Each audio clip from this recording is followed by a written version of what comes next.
Let's look into what main kind of data analysis we do with this NGS data, where we can perform these tasks. For example, we can do, first of all, we need to do a sequence quality control. We can do a genome sequence assembly.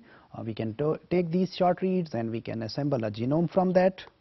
And when once the genome is assembled, what we can do next is we can identify different coding regions. That's where we do annotations.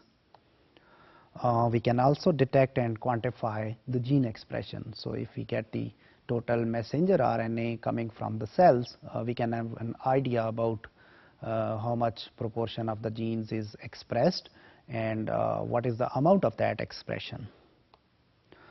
We can also identify variations within different genes and genomes. We can identify different variants. So in this figure, we start from the beginning and we just give an overview of this data analysis. So for instance, we come up with a sample and then we do some genomic extractions. We prepare cDNA libraries and now everything becomes a DNA, and after that we do that shotgun sequencing. So we break those segments into those smaller fragments. We attach adapters.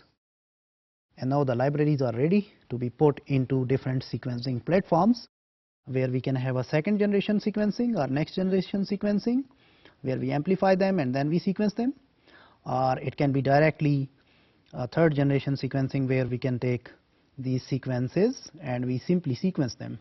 So within the sequencers, maybe those nucleotides are put together and then we are getting some images. And in the end we come up with some reads, which we call them as raw reads. So which reads are actually in FASTQ format. So what we can do with these raw reads, we can take these reads and we can do some read cleanliness or quality control. Now we have seen those fragments where we have those green and red colors. Actually they were adapters. So we actually remove them and now we have clean reads still in FASTQ format. So quality assurance is done. We can put them together and then we generate a reference. So once we put them together, the assembly, this assembled genome can be used as a reference for future studies. We can take that reference, or maybe we can take some previously existing reference and we can map these reads on that reference. And if we have a reference genome, we can do its annotations, and GFFs are these different annotation formats. When we align them, we come up with this thing which we call it as BAM. These are binary files. Here we have the raw BAM files and we then process them, and what we can do with them is we can call SNPs from them, and we can also do from these BAM files, we can also study the differential gene expression. We will look into the conversion of this BAM files into another format called as SAM files in a moment. So what interesting tasks we can do further? First of all, we can look into the sequence length distribution. So if our sequencer is producing the reads, for example 100 base pair in length, and with this length distribution study, we can see that whether we are getting the appropriate length fragments or there are some issues. FastQC and PRINCE-seq, these are two important tools which we will include in this discussion, and they are used for quality assurance. Let's look into the sequence length distribution. We are looking the results coming from PRINCE-seq, where we see that these lengths, they range from 100 to around 539 base pairs, where we can see the mod is, the sequence length is around 350, somewhere around this. We have many reads which are of this much of the length as far as this segment is concerned. So this is how we can have a rough idea whether our sequences are corresponding to the lengths which are specified by the sequencer. Same way, FastQC gives us this graph in this shape, but it does the similar thing. As far as sequence quality scores are concerned, that's our also important concern, that sequences should be of good quality. Normally in the softwares, Q20 is mostly used, so minimum score should be around Q20, and it should be between score of 20 to 40. Let's see, here we have the output coming from Prinsic, where we are putting these quality scores. This representation is called as box and whisker plot. We will cover in some statistics primer later on, but just get a general idea.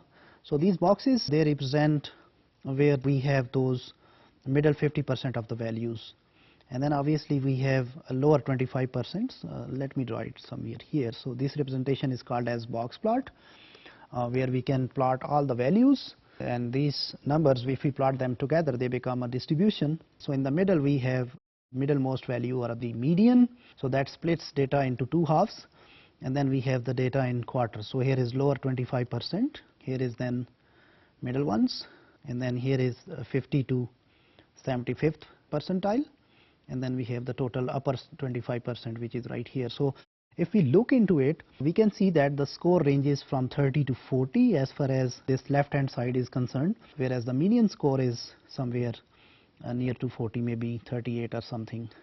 If we start moving from left to right, so down below we have different sequence positions. So what they are doing here is they are taking all those reads, putting them together, recording their scores, and then looking at position number 1, what was the distribution of the scores, and then they keep moving till they reach towards the end of those reads. So all 540 bases and their scores. So if we look into the pattern which we have observed over here, that towards the left hand side the boxes are quite close with one another, medians are higher, and if we move along right hand side, the scores are coming down. That is the common feature in those sequencers, next gen sequencers. They start with good performance, and as long as they continue, the chemicals they go over and then they get consumed, and obviously the machines, they get heated. And one drawback of this NGS technology is that the sequences which are produced, they are bad at this 3' end.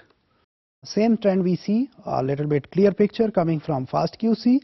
Again we see that the sequencing quality is good as far as these starting reads are concerned, and it's bad towards the other side. So what we can do here is, while looking into this data, maybe we can go up to some level.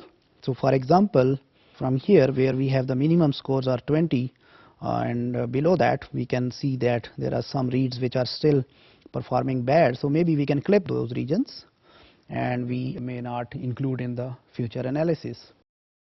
As far as the nucleotide distribution is concerned, it is generally expected that this distribution should be pretty even. So all bases, they should be represented in an equal proportion, more or less 25%, or with the probability of 0.25 each, 1/4, since there are 4 of them. So let's see how these distributions they look like. They are correlated with different regions.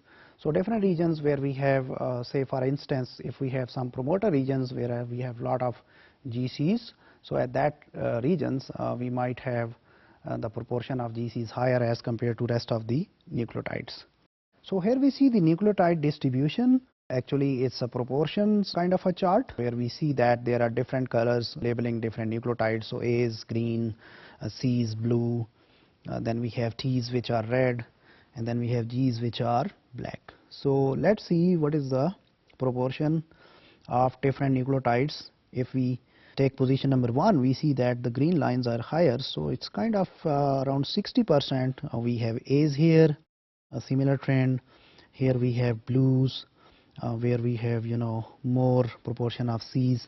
So looking into this pattern and correlating with different regions can be an interesting study, or sometimes we can have some expectations where we might expect some specific patterns of these proportion of these nucleotides to be present. So putting them together in a graph like this can help us decide the quality of the data or get some specific patterns out of it.